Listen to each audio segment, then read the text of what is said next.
Fala, meu povo, tudo bem com vocês? Estamos aqui para mais um vídeo da Jornada da Profundidade da Palavra de Deus. Então, vem comigo assistir esse vídeo.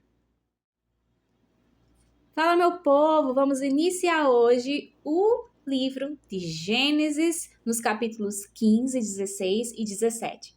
Se você ainda não assistiu nenhum dos outros vídeos, eu te convido a fazer uma flexinha aqui embaixo, procurar os primeiros vídeos, os primeiros capítulos que a gente já retratou aqui, para você poder acompanhar junto conosco a jornada da profundidade da palavra de Deus. E hoje nós vamos tratar dos capítulos 15, 16 e 17 do livro de Gênesis. Então vamos lá? Prepara o teu coração, o teu espírito e também esteja acompanhando aqui a leitura bíblica também com a Bíblia. Amém?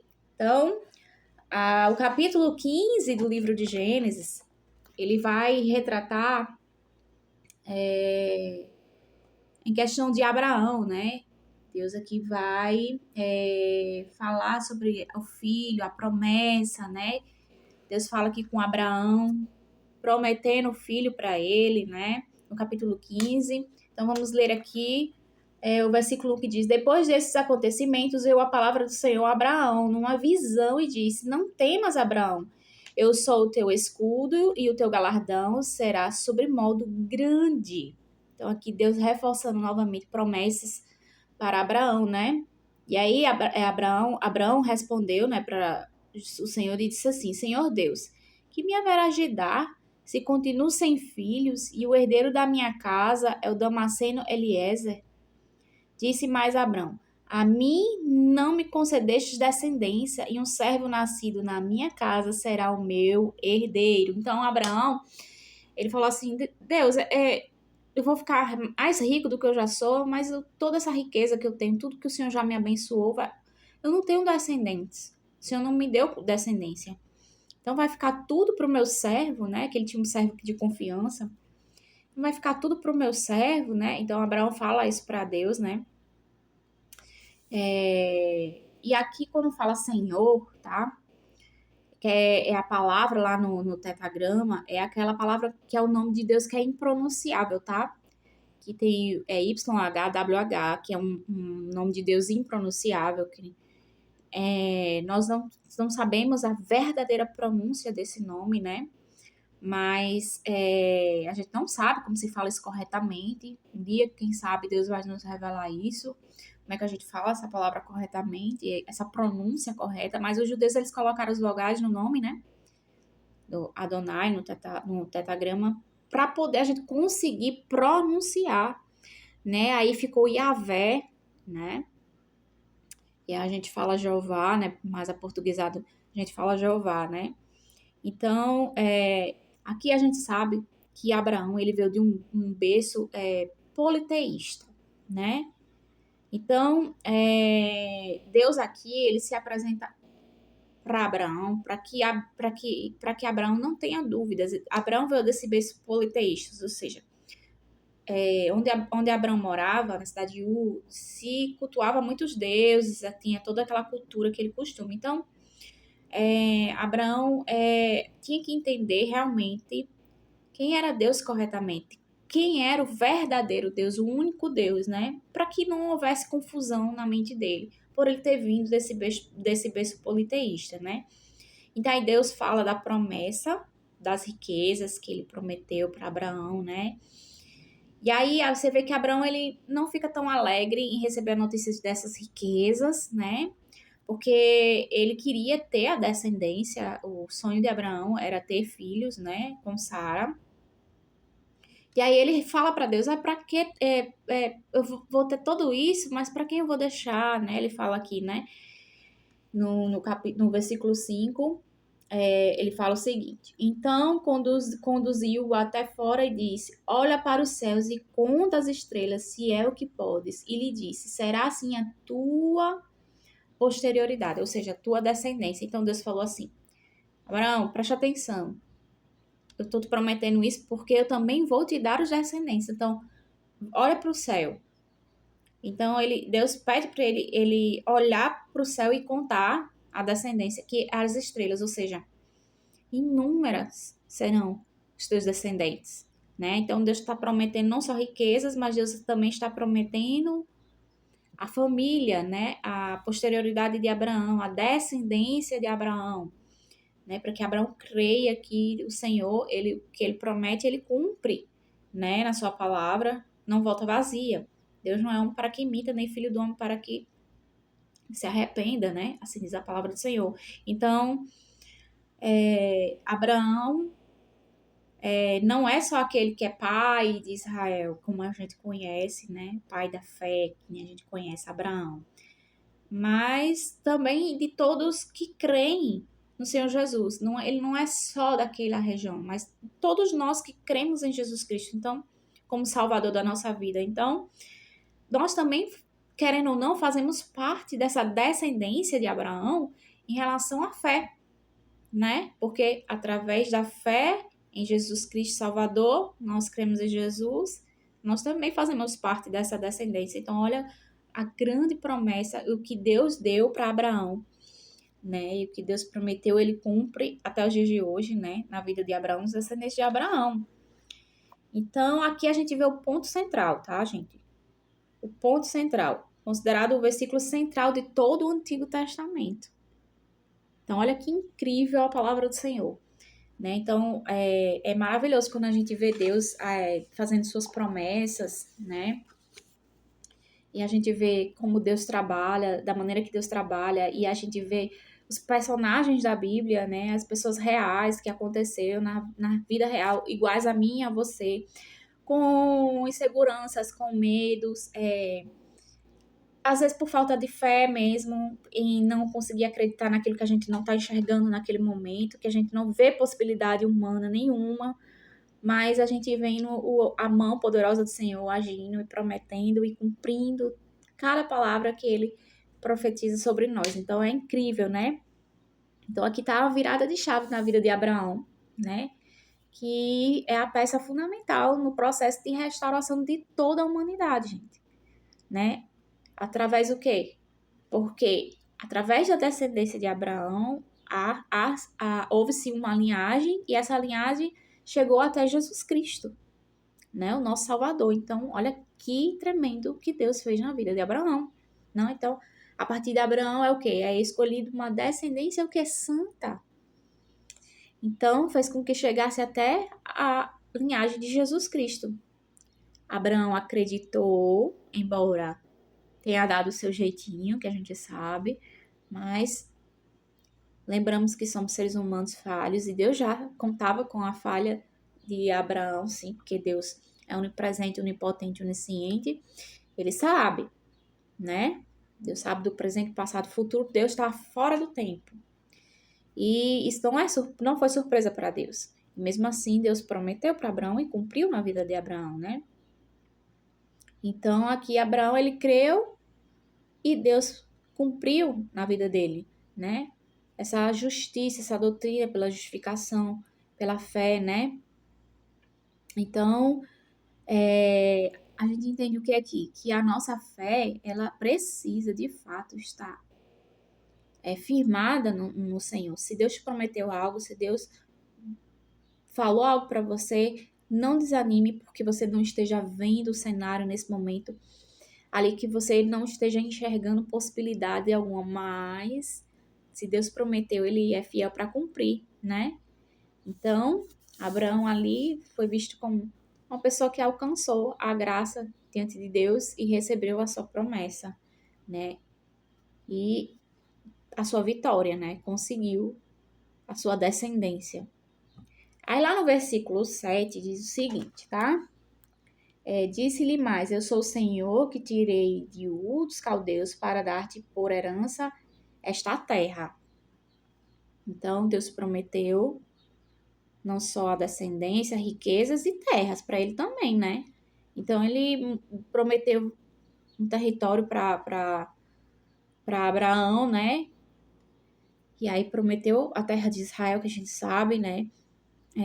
Só que até hoje não se alcançou toda essa extensão da promessa lá, territorial prometida por Deus, ainda não se alcançou.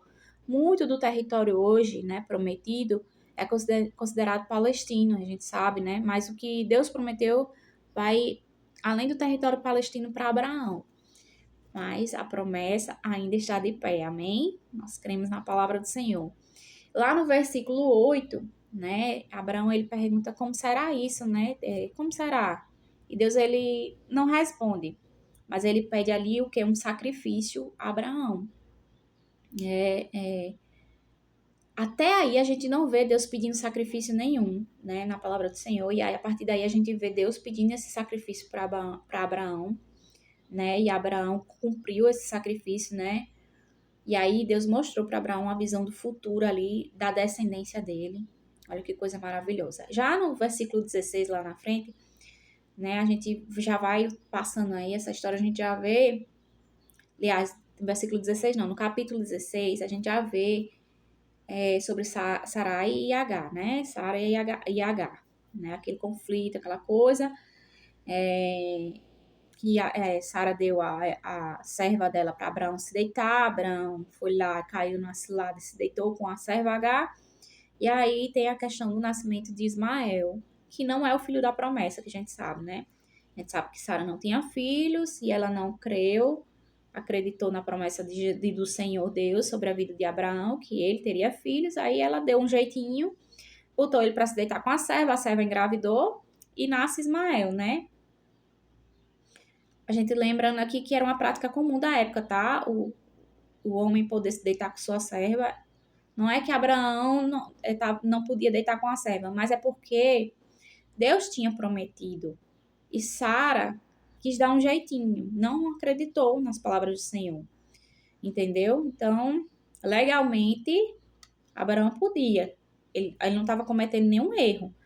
Mas não era essa a vontade de Deus que Deus queria para a vida de Abraão. Porque Deus prometeu o filho da promessa. Mas, enfim,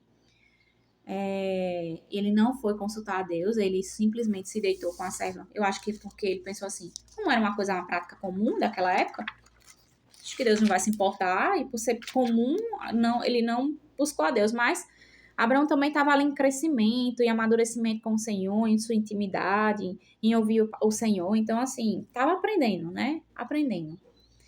E a gente sabe que Ismael virou o pai dos árabes, né? E até hoje existem conflitos por causa dessa atitude de Sara de mandar Abraão se deitar com Agar. Então, a serva Agar, ela engravidou, e aí começou aquele conflito entre Sara e Agar, né? Por causa disso. Agar acaba que em algum momento ela se sente um pouco superior, porque agora ela tinha um filho, né, de Abraão. E aí começou uma série de erros, né? Começou a confusão nessa história, a gente sabe. E quando uma coisa ela começa errado, como tudo depois vai ficando muito mais difícil da gente conseguir controlar a situação. E foi o que aconteceu nessa história aqui, né? Aí Sara expulsa Agar e Ismael vão para o deserto, né? E, enfim, Ismael estava no ventre ainda de Agar. Então, assim, no capítulo 16, versículo 7 diz: O anjo do Senhor, lá, que o anjo visitou Agar lá no deserto, né? Então, o anjo do Senhor, a expressão anjo do Senhor dá para entender que é como se fosse uma teofania, tá? O que é isso? Que talvez isso aqui seria o próprio Senhor Jesus, quando fala o anjo do Senhor. A gente entende que isso é uma teofania e que manifesta no Antigo Testamento como a presença do próprio Jesus naquela época. Então, lá no versículo 9, manda ela voltar, né? O anjo fala para ela, olha, volta e você vai ter que se submeter a Sara. Baixa a bola aí, H um pouquinho. Vai se submeter a Sara, né? E aí o Senhor faz uma promessa para ela, que grande seria a descendência dela também. Ficou com Abraão e Sara até os 17 anos, né? O Ismael fez 17 anos, aí eles ficaram no acampamento juntos ali até os 17 anos de Ismael. Ficou por bastante tempo, né? E aí no capítulo 17, Deus ele muda o nome de Abrão, né? Para Abraão, que antes era Abrão. Aí Deus muda para Abraão, né? E aí ele fala, né, que anda na minha presença e seja íntegro, até que o Senhor, que ele seja separado em atitudes, pensamentos, intenções, tudo que Abraão agora tinha que ser muito íntegro. Então, o Senhor aconselha Abraão ele a isso, né? Ele já era um homem justo. A gente sabe que Abraão já foi encontrado graça nele, Deus encontrou graça em Abraão, mas Deus ele estava querendo elevar Abraão num outro nível. Então o Senhor sempre está reforçando, ensinando, né? Anda comigo, porque você tem que ser separado, porque a sua descendência tem que ser santa. Então o Senhor já estava preparando ali o Abraão, ensinando ele passo a passo na sua caminhada, né? Porque ele queria levar Abraão para um outro nível de santidade, de separação maior mesmo, porque lá na frente a gente sabe que a descendência de Abraão vem a descendência de Jesus Cristo. Então, o Senhor ali tinha todo o cuidado em todo passo que Abraão desse, né? Lá no versículo 9 tem a questão da circuncisão, que é o voto e a separação de aliança com o próprio Deus. A gente sabe que isso o Senhor é uma ordem do Senhor que tinha que ser circundado, o órgão que se multiplica a descendência, que seria a semente santa, né? Então a gente vê tudo isso no capítulo 17, sobre essa separação. Então aqui a gente começa a ver Deus trabalhando na descendência de Abraão, para que a descendência de Abraão fosse santa, né?